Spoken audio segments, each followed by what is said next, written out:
Hello, hello, hello, hello. How are you guys doing? This is Debbie. What's happening? Happy Friday. Indeed, for me, it's Happy Friday. Oh my goodness, it's been a challenging week. Right, all wrong in terms of my colleagues, in terms of the students. It's just been a real challenging week. You know, there's sometimes we have those weeks and days for reason to enable us to reflect and see how we could re-navigate things and change the way we see things and we do things. I think this week is something like that for me. It's been really, really challenging. How are you guys? What's happening to you guys? In spite of all the challenges, it's been a rewarding week. And I'm really grateful for the week because the challenges does pass. And, when we actually have those challenges, it's a way to enable us to reflect and strengthen our resilience. And what we're doing is to ask ourselves, are we on the right track? How can we do things differently? So I think for me, that's what this week was all about. How can I do things differently? What am I grateful for? I'm grateful for everything that's happened to me this week, including the challenges. And most of all, I'm grateful for life and my family and friends. Oh, anyway, this week, especially today. Today, I actually had to sit down in my classroom after my lesson finished and ask myself, how was this? What are you doing in teaching? I had to ask myself that. I had teaching back to back today. So Fridays are normally a very, very hectic week, hectic day for me. Lunch is a luxury. I didn't even have time for that. One of the things is I had one group, I actually had two groups I taught twice. But the first group, they're all A-level group. Today I had all A-level groups. It doesn't mean anything. One would think, I used to think years ago when I have all A-level groups, life is much easier and life is focused and things are, students know what they're doing and they're able to learn and they're willing to learn. Watch a joke. Watch a joke. The upper six I had, they were brilliant. Give them back the mock exams. There are a number of queries in terms of, oh, miss, I should get a 1 mark here because I don't understand how you guys mark the paper. When I check, I should get an extra 2 mark because this question said that, the usual. But I had to give them a lecture and say to them, the result on the paper doesn't matter. What matters is your final exams. It doesn't matter what we grade and we give you. What matters is what happened in June. The result you get in June, that's the one that carries you through. So after having a chat about that, a lot of them say, oh yes, miss, I understand. Yeah, that's the point. So they actually, relax in terms of the grades. And the rest of the lesson, we actually did, presentation, etc. That was fantastic because they were on point. They were noisy, but, in the lesson, which was brilliant.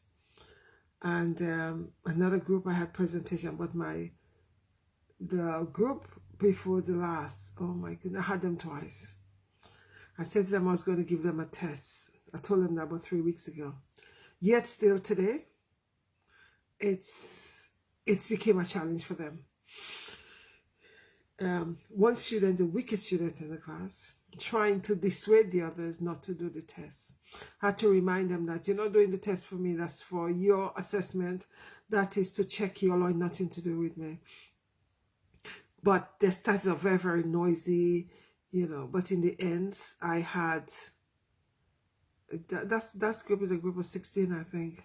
And I had at least 12 or 13 of them doing the tests, and the rest of them decided they weren't doing it. They were going to do it in my other lesson. I'm not too sure what game they were playing. When the other lesson came, I was just waiting for them. I was waiting for them to say anything. They said nothing, and the attitude is, oh, is they feel they're doing the work for us as the teacher. And I find it so challenging because they're there because the parents tell them they've got to be there. They're not there because they want to be there, because a lot of them are extremely weak and it's quite challenging now for me to try to get them up to scratch when we've only got a few weeks left for school. You know, I keep on saying that one of the saddest things for me is, had I got you guys from the start of the academic year, your mindset would be very different. The mindset is, oh, I can't be bothered. Not even can't be bothered, because they're weak. I suppose because they're weak academically, they feel they cannot be bothered. And it's such a painful thing to observe as an educator, where students cannot be bothered and they're not engaging. I must say, not all of them is about 1, 2, 3, 4, is about 4 to between 3 and 4 out of 16. You know, and when the class said to me, some of them when they came in, they said, Miss, if you got rid of at least 4 students, the class would be so good and we'll learn so much. I couldn't say anything to them because they were telling the truth. I said nothing. I did not respond. You know, and it really is frustrating when you're constantly feeling as if you're babysitting. Today I felt as if I was babysitting. I didn't feel as if I was teaching. And you know what? This is one of the most painful form of teaching for me, whereby all you're doing is, you know, stop talking, and then you're putting the names on the board because you're going to be giving a detention later on. And it's like, that's all I felt I did. You know, so the first part of the lesson, the last lesson, it was very much like that. But towards half an hour later, when they realized that I was putting them on the board because I'm giving detention, you know, the most disruptive ones decide to say nothing because I began to ignore them. I think that might be, you know, that would work, but it did work. And the last, because it's an hour's lesson, the last probably 30 minutes, I felt I taught the students something because we're looking at research method. So the last 30 minutes, you know, they were really on point, even the non-engaging one, because when they realized that they were being ignored, they had no choice than to come along. Because one of the worst things is when students are disrupting and they start getting the attention, the disruption increases. You know, so I think the rest of the students clock on. So they were not engaging or laughing at the, you know, the negative comments, etc. They just ignored it. So the last half an hour, within half an hour, probably between, you know, 30 and 35 minutes, it was a good lesson. But in order to get to that good lesson, it was challenging. Because at the end of the lesson, I think I had to put 6 of them on detention. Come on, it's ridiculous. Because that's a school that has a very high detention. So it's about 100 and something students that they're on detention. That's a lot of students on detention. And students become so immune to the detention that it doesn't matter. That's one of the reasons why I stopped. You know, I'm not even pushing to give detention. Because they'll say to you, Miss, it doesn't matter anyway. Miss so-and-so have me on detention. So I'll just go and sit down and do the detention. And I'll just sit down and do it anyway. You know, it doesn't really matter. And this is sixth formers. So when you have lower 6 students who feel that it's not a big deal doing detention, is quite worrying. Because the fact that they become so immune to the, you know, the detention, it becomes, you know, naturalized. It's, you know, it's normalized for them because that's normal now. And I think once students beginning to feel like that, then we're in danger in terms of the disciplinary factor, which this is telling us that it's not working. Alternative need to be looked at. Because when it becomes normalized to for them to have certain punishment, it means that that punishment isn't working. Hence the reason why I don't give detention, because after a while it becomes normalized for them. Psychologically, they make it normalized. So therefore for them is, oh well, it doesn't matter, I'll just take the detention anyway. Because they know that detention isn't working and it's an hour, you know, sometimes it's 30 minutes, sometimes it's an hour. But it's no big deal to them. They do what they have to do and just do detention. So it's quite sad, because today was one of those days where I really had to question myself as a teacher. And I spoke to one of my colleagues, came in while I was, dismissing that same group. And I said to her, I don't know I don't know what's going on. I don't know what to do. I said, I'm lost. I said, sometimes I ask myself, is it me and that group? Or is it the group? What's going on? She said, Miss, it's nothing to do with you now. It's the group. Because everybody's complaining about that group. And I think the situation is the more you complain about a group, the more you send them the negative energy. And the more they get the negative energy, the more it becomes self-fulfilling prophecy. So that's what I was saying to us. So we need to change the student mindset. But we all need to do it together, because the fact that they have more than one teacher, teaching the same subject sometimes. So it's a matter of we all need to be saying the same thing instead of, everybody detention. One of my colleagues came in to observe me yesterday, and one of the things she said to me when she was giving feedback, she said, you're not giving enough detention. Really? She said, you just need to, anytime to talk, just putting them on the board. Just putting them on the board. I think that's a lot of energy. I'm wasting on that.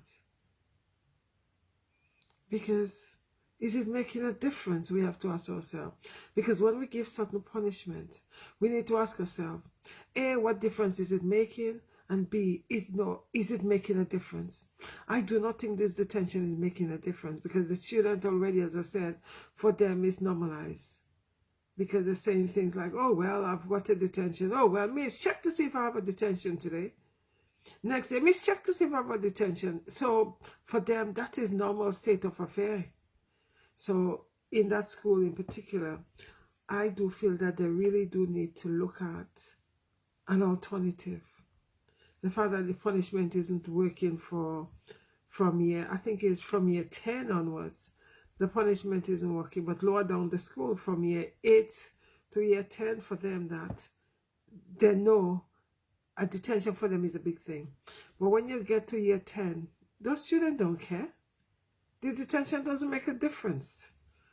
And today was one of those days where I just felt demotivated, deflated, saddened. It's like all of that. And, because I felt I had so many things planned. And the only thing we get out of it between the last 30 or 35 minutes. And after the lesson, some of the students at our own point said to me, Miss, I don't know why you're looking so sad. It doesn't matter, because the students who wanted it actually did learn. And I said, yeah, that's a point. I said, but it's quite sad when you're not getting the whole class. So that was my day today. What's my win out of all of this? Well, one of my wins is, even though the students are not engaging, it enabled me to see how weak they are. So I know that I've got a lot of building to do. Because I knew they were weak, but I didn't know how weak they are. And as we know as educators, when students are disrupting, it's either the work is too difficult or the work is too challenging. In my case, it's not too challenge. They're not being challenged enough. The fact is, it is too difficult for them, and that's the basic. And I feel I'm numbing it down so much, it cannot be numbed down anymore, or else the students that are capable are going to be suffering. So my win is, yes, although it was negative, it enabled me to identify where they're at, so they could get better and greater support. So that's my win today. Anyway, guys, have a great weekend. Stay blessed. And remember, you need to love you. No one else would love you as much as you do. And you also need to ask yourself, the people that you're giving your trust and putting your trust in, are they worthy of your trust? Are they deserving of it? Those are some of the things you need to ask yourself, because a lot of times, sometimes we are bad judge of characters because we are identifying something else instead of the real issue that's there. So guys, have a great evening, stay blessed, and I'll speak to you guys on Monday. I am so exhausted. It's time for me to go to my bed. Bye-bye. I don't know what's going on with my with my my life. They keep on chopping up halfway in mid sentence, etc. Yes, I was just talking about my day earlier on. One of the worst thing is, as an educator who always want to empower my students and have them focus in terms of their mindset, etc. When you have the students who are not engaging and the negative mindset, it feels quite sad, because it would be nice if I'm able to get them on a one-to-one basis and just go through with them the importance of having a good mindset. It doesn't matter how much you feel that you're struggling, but have a go at it. And the interesting thing about it, the other group which I have, which is the second year A level, I've actually got them in terms of change of mindset, which is good. They were much easier to do because I suppose they're older. So they're probably begin to see that, because the next step is university in September. But the other group I taught later on today, they're not going to university until next year. And one of them said to me, "Miss, you're making an assumption that we all want to go to university." I said, "No, I'm just saying some of you who are thinking about going to university, one of the things I'm trying to gain from you guys is independence, to empower you guys and enable you guys to be independent learners. Because right now, I don't feel that you're independent learners enough. I think that you're quite dependent, because everything have been done for you by other teachers. And the minute I come in and saying to you guys, no, you need to go and do this research and come back to me, it becomes an issue. Oh, you're not teaching us. This is not what you're supposed to be doing. And it's like the backlash is great, and it's quite heavy, because the students are not used to doing for themselves. And I'm coming in and saying, yes, you need to do, you need to do some research. You need to do this exam paper and bring it back to me so I could grade it and have a look to see where you're going.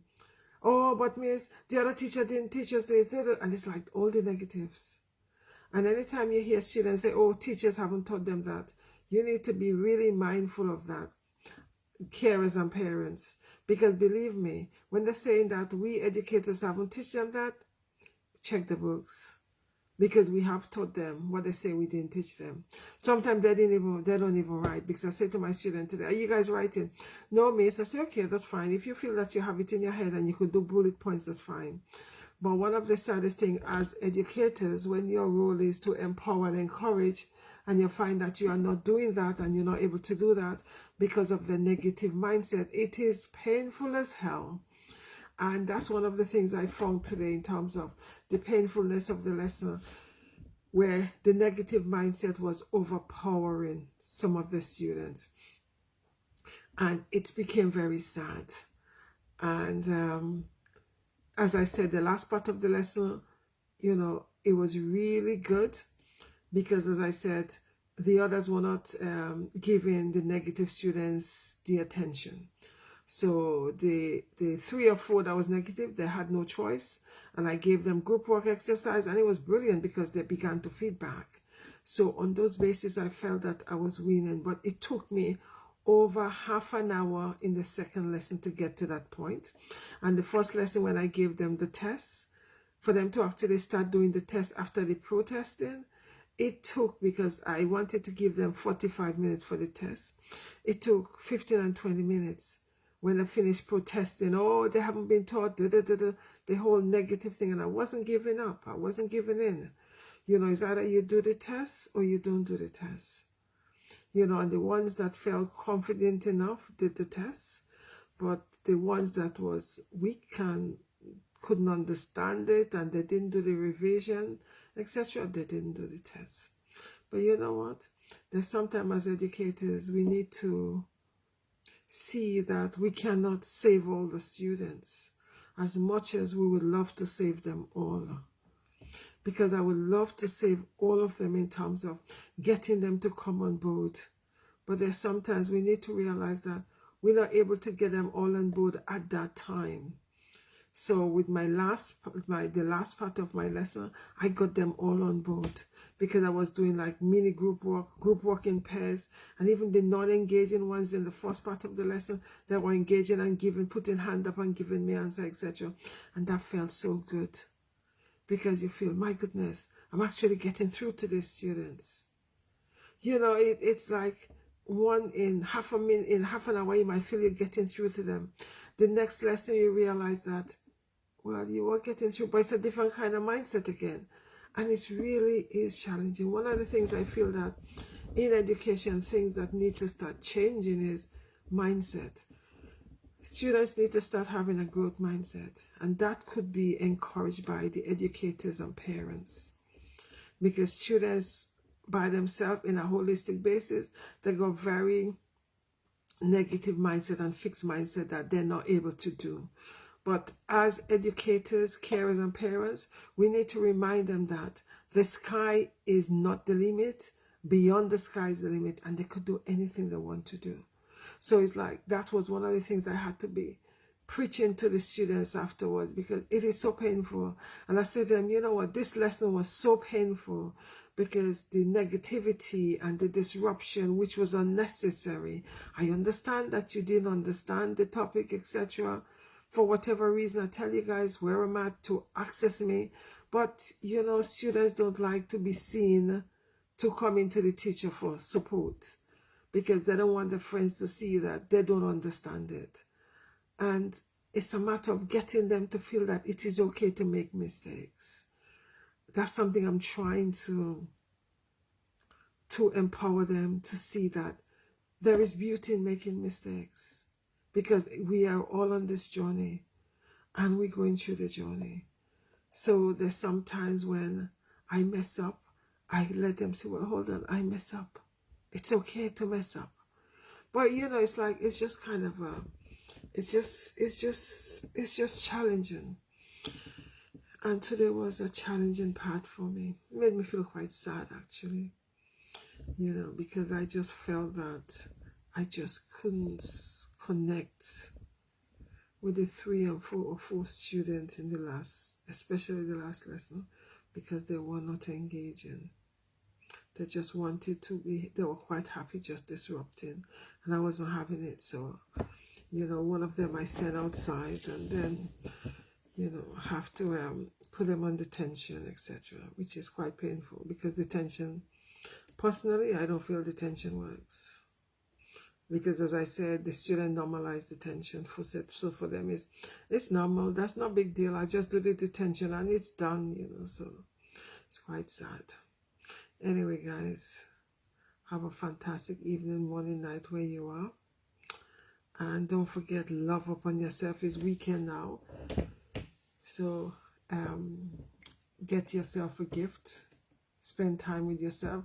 A gift could spend time with yourself. That's a gift for giving yourself. It doesn't necessarily have to be something is monetary. It could be spending time with yourself. That's a gift to you. Or it could be, you know, having a walk in the park. The time is the gift to yourself, because normally you don't give yourself time. You give everybody else your time. But the person that needs it the most, which is you, you don't give it. So you could give yourself the gift of time, where you spend time with yourself and just sit and just enjoy it. It could be time reading, or it could be, you know, just time just relaxing, or just journaling, or just going for a walk in the park. You know, it could be any one of those. When I say gift of time, it's gifting yourself the time that you don't normally have the time to give yourself. And all that is part of self-love and self-care.